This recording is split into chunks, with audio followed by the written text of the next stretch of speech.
What's going on, my co-creators? How you doing today? Hope you're having a wonderful day. Hope you are making it go your way because you are in total control of how this thing goes and how it flows because you are co-creating your life.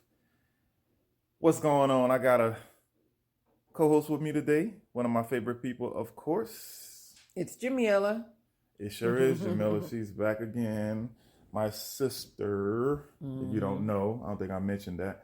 Oh, But yeah. yeah, we are related. Same mom and dad. Grew up in the same household. Real siblings. 2 years apart. Yeah, who's older and who's younger? We'll never know. Oh, yes, we will. It's not me. Whatever, man. Once you get to a certain age, those 2 years don't matter anymore. Like when I was 10 and you was 12, it's like, oh. That was not how it went.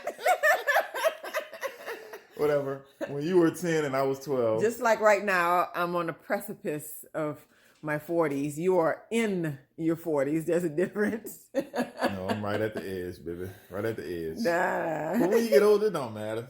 I'm thinking. You're 42, I'm 40. But whatever. It's all the same. But anyway, what you want to talk about today? What you got on your mind? Well, I think it's cool. You know, we talk about COVID-19. Some of the stuff you can't avoid. You're like, I don't want to talk about that. But some of the surrounding aspects of it, you know, like you have the little brainstorm sheets you used to make when you were in school. You put the subject in the middle. And from there, you branch off to like about 10 or 15 different things. And then from those things, you branch off. So some of these things are in the peripheral, even if you're not specifically talking about COVID-19 or coronavirus, you still, that it's life and these things are changing, right? So of course, I've been working from home since March. Actually, I didn't go back after spring break because I'm in higher learning, higher ed. And my daughters were also home. So we stayed home and schooled and all that good stuff. And I was just thinking, we were talking a second ago off the air about how cool it is that some of these businesses and corporations and institutions and entities out there are seeing how that they can get more productivity with people not having to drive to an office every day.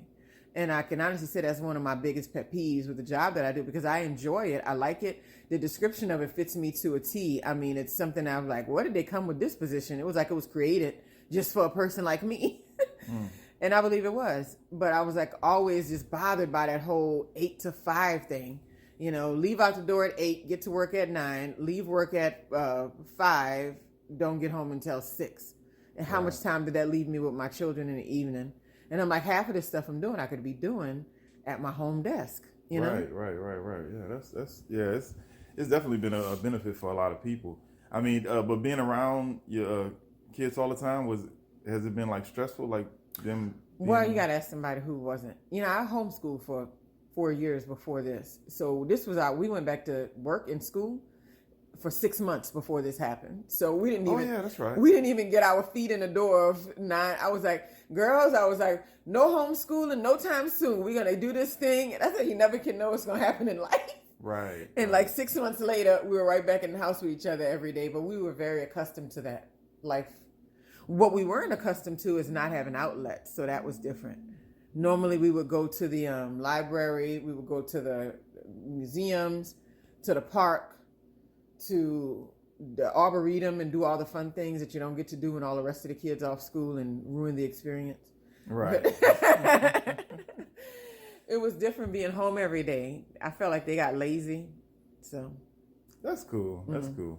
Yeah, with my business, I mean, it was pretty much shut down. So I just, I've pretty much been spending my time working out more, eating, creating a better diet, meditating so much more, and just kind of getting to know myself a little better. Did you get involved in any fun projects? Because everybody was doing something weird. Not weird, but my whole life is a fun project. You know? I know, but you had time for it, right? Yeah, I mean, I've been doing videos because I hadn't done videos consistently for over a couple years.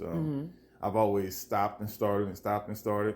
And with all this time, I've been having time to shoot a video every day. And it's like, damn, are you going to run out of stuff to talk about? Nope. No, it's an infinite universe. That's oh my impossible. God. So yeah, it's definitely helping me with my, with my how you say it? Oratory?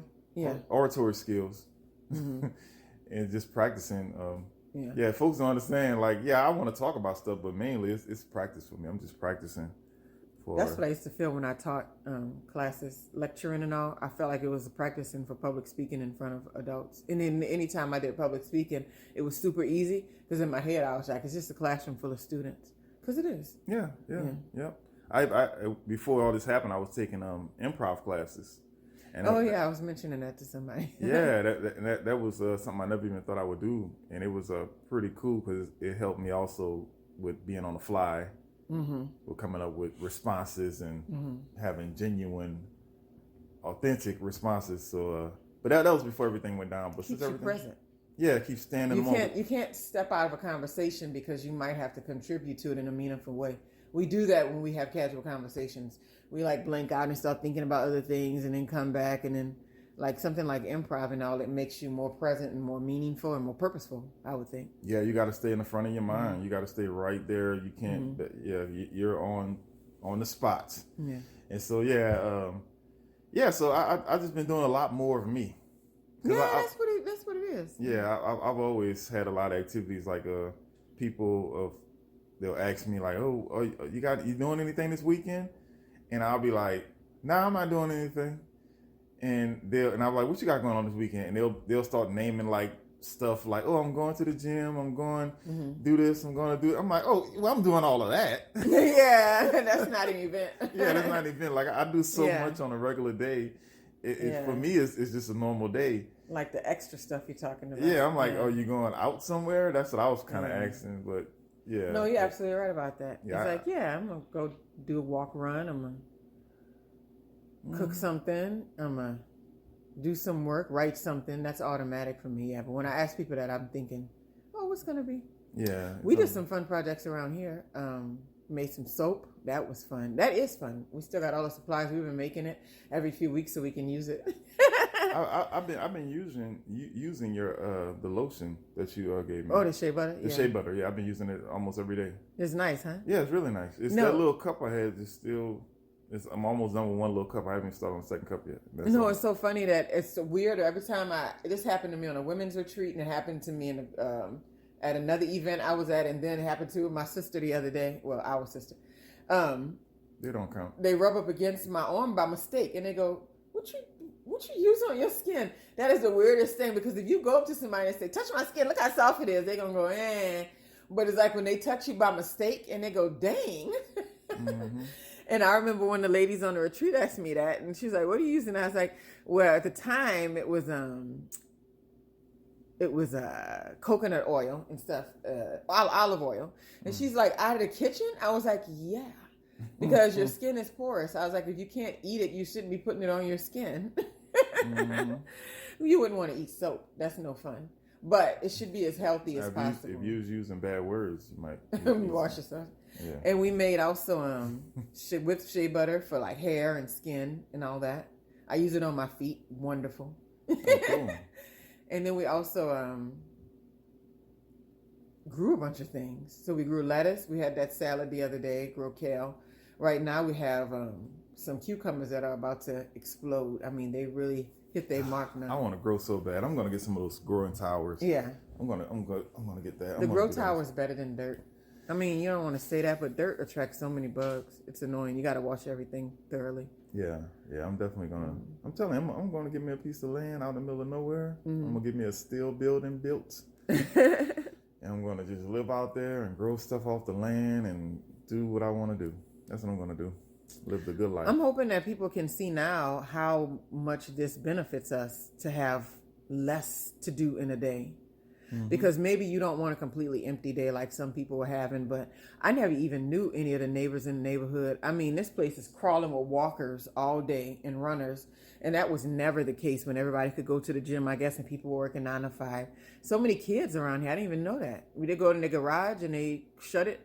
When it was graduating from high school time, everybody had those, at least 5 houses back here had those little graduation sticks in the yard. I was like, well, where are the kids? You never see. Yeah. Bike riders, skaters, skateboarders. I mean, it's been very, very neighborhoody. Yeah. Where I live at, it's crazy too. I mean, it's almost like a That place was already like that though. Kind Yeah, of. yeah. It was already a lot of activities going on, but now it's like people just out every day in the park, and it's. I love it. I love being around all that. It's like just living in the park. They call them dual earners, no kids, for the most part. Yeah. They trying everything. They ain't got no children to support. They got 2 decent incomes, and they just be like, "Want to try this? Want to try that? Want to do this? Want to do that?" But I've been seeing a lot of kids out there too. Oh no! I'm just saying that's a large population of here. You see so many packages, like where I used to live at. There was like a lot of people who didn't have kids, and yeah. So people really get taking advantage of this time to get in. I hope we keep some of it. I don't want to give it all back. I think it would be a bad decision to give it all back. It's up to us. I always tell people we follow these directions and these rules, but if everybody say, "Hey, I don't want to go back to the office," then they're going to continue to have you working from home. But people don't like to unite. They get afraid. They do unite sometimes. They do unite sometimes, but a lot of times they get afraid and they think they're just in the world by themselves and they don't make demands. And next thing you know, they can't they don't get what they want. And so but yeah, y'all. Been reading a lot of books too. But go ahead. Okay, cool. Yes. Co-creators. That's what you have to do with this time. Take advantage of it, make the most out of it, get to know yourself more, get to know your family more. You already know all this, but it's definitely a positive thing. And hey, today, take you and your family or you and your other special person or whatever out to the park, get some cardio, get some sweat out your body, get those toxins out of your body, get your heart rate up, breathe in some of that foreign debris, some air, and breathe it on out. Let your body work that out. Do a little meditation. 10 minutes meditation is always good. It's to tap into that higher self, that higher source, whatever you want to call it. Turn off that news, turn off that news, turn off the news. It's just an unending, dramatic story. They got sound effects and everything for you. Right. To keep you watching. And leave your cell phone at home sometimes. Just leave it at home sometimes, not all the time. And get a bike. Yeah, bikes are good. All right, y'all. I love you, my co-creators, and you have a wonderful day, and we will talk to you later. Later.